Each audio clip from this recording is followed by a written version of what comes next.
जयंत, मैं आज बहुत थक गई हूँ, पर बहुत मजा आया जॉगिंग करके। अरे जयंत, तुम अभी तक उठे नहीं? 8:30 हो गए हैं। क्या बात है, आज कोर्ट नहीं जाना क्या? अच्छा बोलो, चाय लोगे या कॉफी?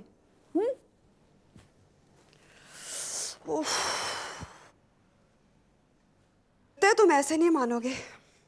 देखो मैं 3 गिनती हूँ, 1 2 and 3। जयंत सोच लो, अगर तुम खुद नहीं उठोगे ना तो धूप तुम्हें उठाएगी।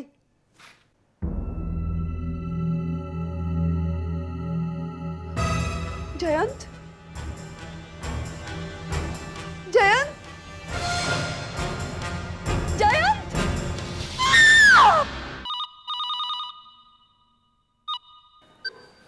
Avni Verma from Crime Squad. Commissioner Rawat here. Arjun को फोन दो। Just a moment, sir. Hello sir. Arjun, आज की न्यूज़ सुनी तुमने? हाँ, वो अभी इन्फॉर्मेशन मिली है, किसी जयंत सक्सेना नाम के लॉयर का खून हो गया है। हमने तुम्हें उसी मर्डर के सिलसिले में फोन किया है। जयंत सक्सेना एक नामी वकील ही नहीं, बल्कि होम सेक्रेटरी और कई मिनिस्टर से करीबी दोस्त भी था। ये केस बहुत नाजुक है, इसलिए केस क्राइम स्क्वाड ही हैंडल करेगा। यू नो अर्जुन, ऊपर से बहुत प्रेशर है। I understand sir. अर्जुन, अब इस मर्डर में कौन से लोग इन्वॉल्व हैं, ये पता लगाना तुम्हारा काम है। जयंत किसी बड़े षड्यंत्र का शिकार भी हो सकता है। Will try our best. Jayant की लाश अभी भी क्राइम सीन पर ही है। पुलिस को मैंने इंस्ट्रक्शन दे दिया है कि जब तक तुम वहां नहीं पहुंचो, उसकी लाश कोई हाथ न लगाए। Okay sir. सर, अगर जैन जैसा आदमी था तो फिर केस ज्यादा कॉम्प्लिकेटेड नहीं होगा, आई एम श्योर। नहीं विजय, कभी कभी छोटे अपराध के पीछे बहुत बड़े बड़े लोगों के हाथ होते हैं। अपनी Yes, sir. फोरेंसिक एक्सपर्ट को इन्फॉर्म कर दो। कम ऑन, मैं निकल रहा हूं। Right.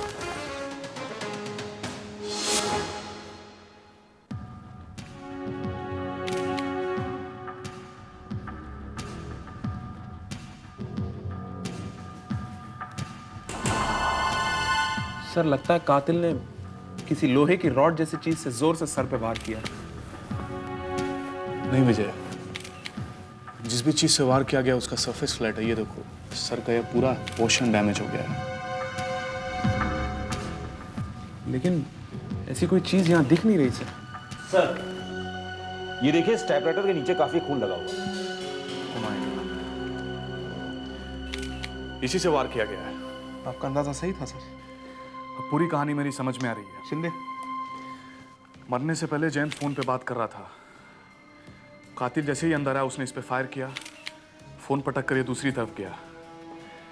इसका मतलब गोली भी कहीं आसपास होनी चाहिए। वो सामने की दीवार पर गोली के निशान से। गोली भी वहीं होनी चाहिए।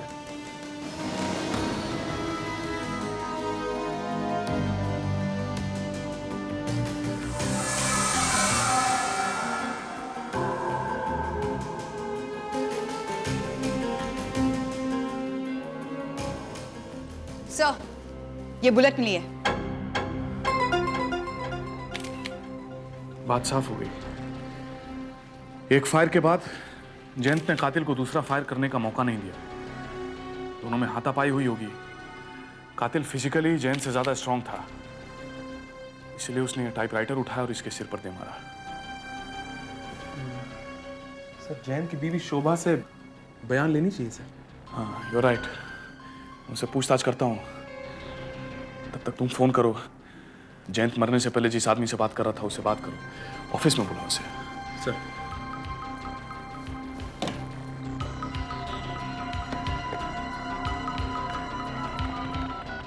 मेरी तो कुछ समझ में नहीं आ रहा है, आखिर ये सब कुछ हुआ कैसे?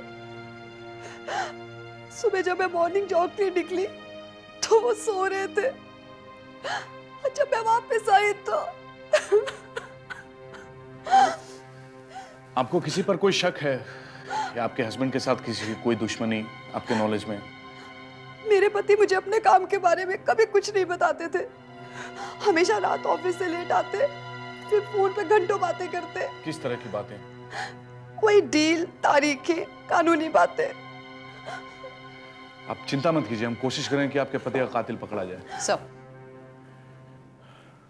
आस पड़ोस में पूछताछ की तुमने? yes sir. सुबह के 6:30 बजे एक 6 फुट का लंबा चौड़ा आदमी जिसका रंग काला और उसके बाल उड़े हुए थे। बंगले के आसपास मंडराते हुए देखा गया था। और सर, घर का फोन रिडायल करने पर किसी मिस्टर धर्मपाल चावला से बात हुई। 2 बजे उन्हें ऑफिस में बुलाया सर। धर्मपाल चावला।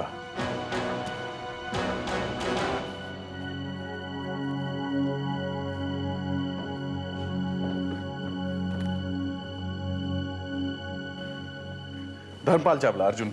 हाय। आपने मुझे यहाँ क्यों बुलाया? आपने सुबह की न्यूज़ नहीं देखी क्या? जी नहीं, कोई खास खबर? इसीलिए तो आप ये सवाल मुझसे पूछ रहे हैं। जयंत सक्सेना को जानते हैं आप? जी हाँ, वो मेरे लीगल एडवाइज़र हैं। कब से जानते हैं आप उनको? पिछले 2 सालों से। आज सुबह 7 बजे के आसपास उनसे आपकी कोई बातचीत हुई थी? जी हाँ। क्या बातचीत हुई थी? एक डील के बारे में बात थी। लेकिन बात क्या है? क्योंकि उनका किसी ने खून कर दिया आज। What? जी हाँ मिस्टर चावला। हाँ, तो आप एक डील के बारे में बता रहे थे। जी हाँ, उस डील में मेरे साथ 2 और लोग हैं, मनसुख भाई और सिंघानिया। आप उनसे पूछताछ कीजिए। हाँ, वो तो हम करेंगे। उनको फोन लगा दीजिए। Let's speak to them.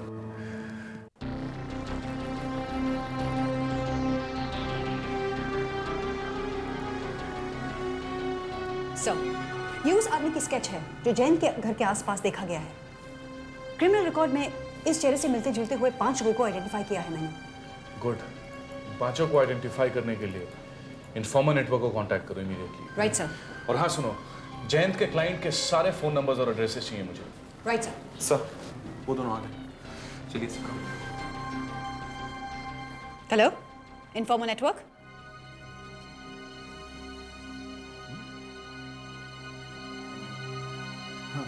ये मिस्टर सिंघानिया हैं, कपड़ों के व्यापारी, और ये मनसुख भाई हैं, ज्वेलर।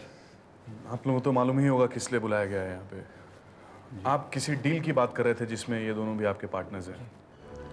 देखिए, जब जयंत का खून हो ही चुका है तो आपसे किसी बात को छुपाना अपराध ही होगा।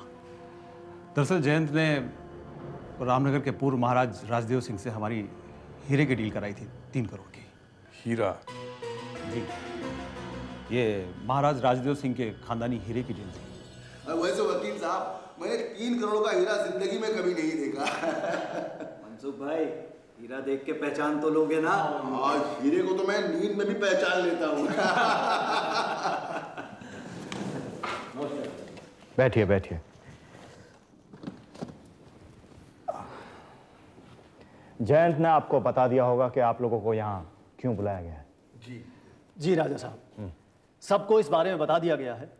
एक बार फिर मैं डील के बारे में बता देता हूं। महाराज के पास एक खानदानी हीरा है जिसकी कीमत 3 करोड़ रुपए है। वो हीरा 6 महीने तक आप लोगों के पास गिरवी रहेगा। 6 महीने बाद आपको 4.5 करोड़ रुपए मिलेंगे।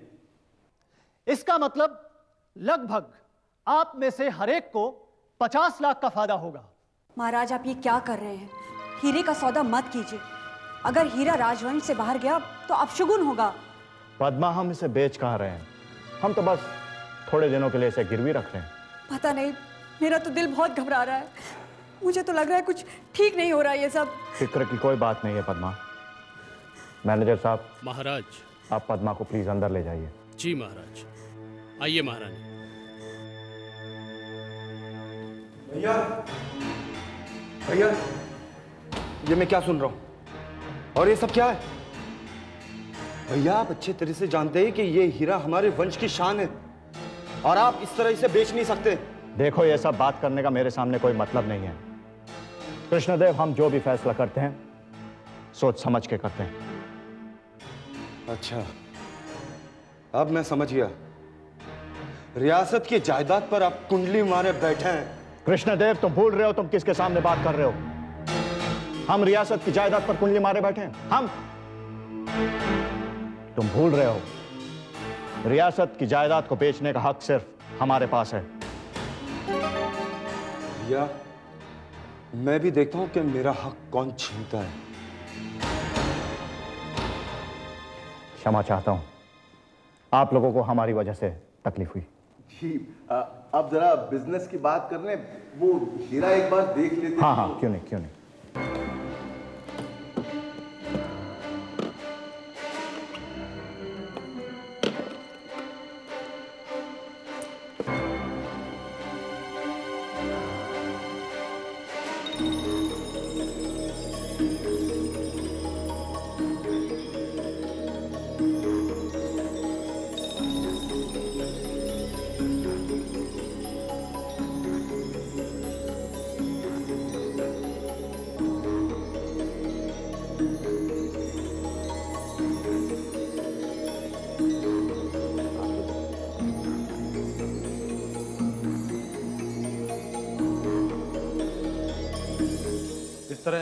3 करोड़ रुपए दे करके हम लोगों ने वो हीरा ले लिया था। अभी वो हीरा किसके पास है? इस वक्त वो हीरा एक लॉकर में है, ऐसा लॉकर जो 3 चाबियों से खुलता है। उसकी एक एक चाबी हम तीनों के पास है। इस डील की एक शर्त यह भी थी कि अगर हीरा टाइम पर वापस नहीं पहुंचा तो ये डील 5 करोड़ की हो जाएगी। और देखिए ना सर, 5 दिन ही बाकी थे डील पूरी होने में, लेकिन इसी बीच जयंत का मर्डर हो गया। अच्छा ये बताइए, आप लोगों में से जयंत के सबसे करीब कौन थे? हमारा तो खैर उससे धंधे का रिश्ता था, लेकिन धर्मपाल का दोस्त था वो, बहुत ही पक्की दोस्ती थी उसकी। तो क्या बताएंगे धर्मपाल जी कि आपकी आखिरी मुलाकात उनसे कब हुई थी? 2 हफ्ते पहले।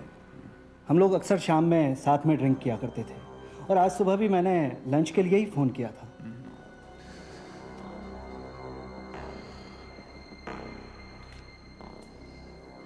ठीक है, आप लोग जा सकते हैं। Thank you sir.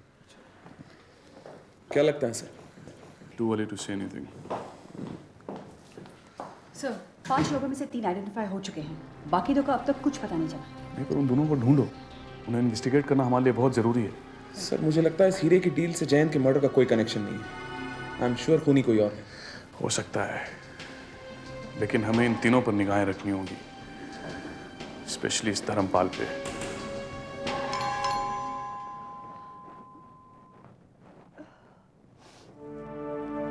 नमस्कार भाभी जी, मैं धर्म चावला।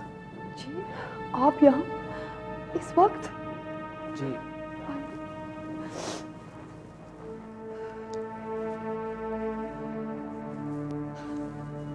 मैं यहीं पास में रहता हूँ, सोचा आप अकेली होंगी, सो चला आया। देखिए भाभी जी, रोइए मत। आप मेरे घर चलिए, वहाँ मेरी माँ है, छोटी बहन है, कुछ दिन उनके साथ रहेंगी तो आपका दिल बहल जाएगा। लेकिन देखिए इस घर में मर्डर हुआ है और आपका अकेले रहना ठीक नहीं है। मेरा घर छोटा जरूर है, पर आपको कोई तकलीफ नहीं होगी, मेरा विश्वास कीजिए आप। लेकिन आपके घर वालों को अजीब नहीं लगेगा? नहीं, वो जयंत के बारे में जानते हैं और उन्हें आपके बारे में भी मालूम है। लेकिन आपको मेरी वजह से बहुत परेशानी होगी। इसमें परेशानी की क्या बात है भाभी जी, आप चलिए मेरे साथ, आप बिल्कुल फिक्र मत करिए, चलिए। ठीक है, मैं भी आती हूँ।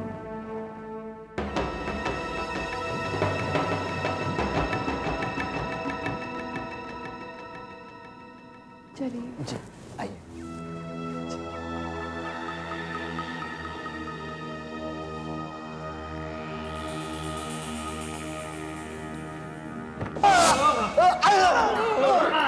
क्या कर रहे हैं सिंह?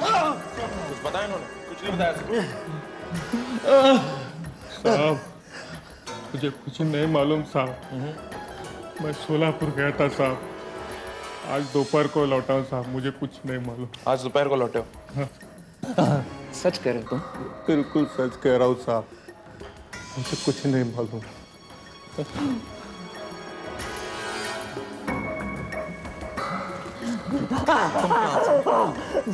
साहब मैं नौकरी करता हूँ साहब, कुरियर पहुँचाता हूँ साहब, यहाँ से वहाँ। बस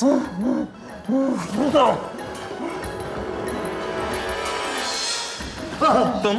नहीं साहब, माँ कसम साहब, आज 2 साल हो गए साहब, मैं तो तमंचे के हाथ तक का नहीं लगाया साहब। अच्छा हाँ साहब, लगता है तुम ऐसे नहीं मानोगे।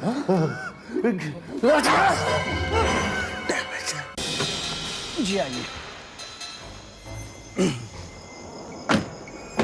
इधर।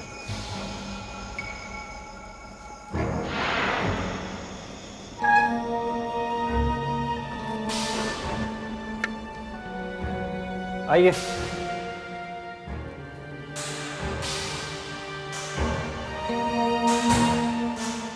यहाँ तो कोई भी नहीं है। आप तो कह रहे थे आपकी माँ और बहन, आप झूठ बोल रहे थे क्या? अब क्या फर्क पड़ता है, वैसे आप यहाँ बहुत सेफ हैं। अरे ये आप क्या कर रहे हैं? देखिए, आप मुझे प्लीज यहाँ से जाने दीजिए। देखिए कोई फायदा नहीं है, आप ड्रिंक लेती हैं? ये आप क्या बकवास कर रहे हैं? आप हमारी मेहमान हैं और मेहमान की कुछ तो खातिरदारी होनी चाहिए कि नहीं?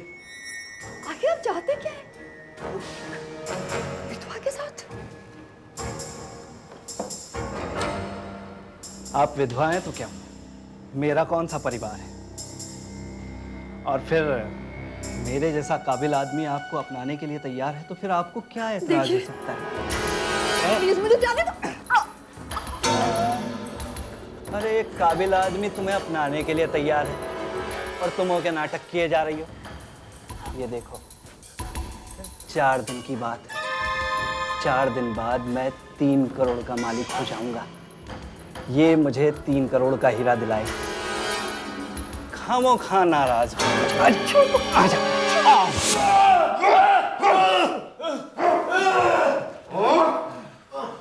छोड़ दो इन्हें। बहुत जिद्दी हैं सर, कुछ भी बताने को तैयार नहीं है। अपनी उन 2 लोगों का पता चला? नो, अभी तक कुछ भी पता नहीं चला। और इन तीनों का क्या करें सर? छोड़ दो इन्हें, इन लोगों ने खून नहीं किया है। अर्जुन रायना। हेलो सर, मैं शोभा बोल रही हूँ। किसने धर्मपाल चावला को गोली मार दी है सर? What?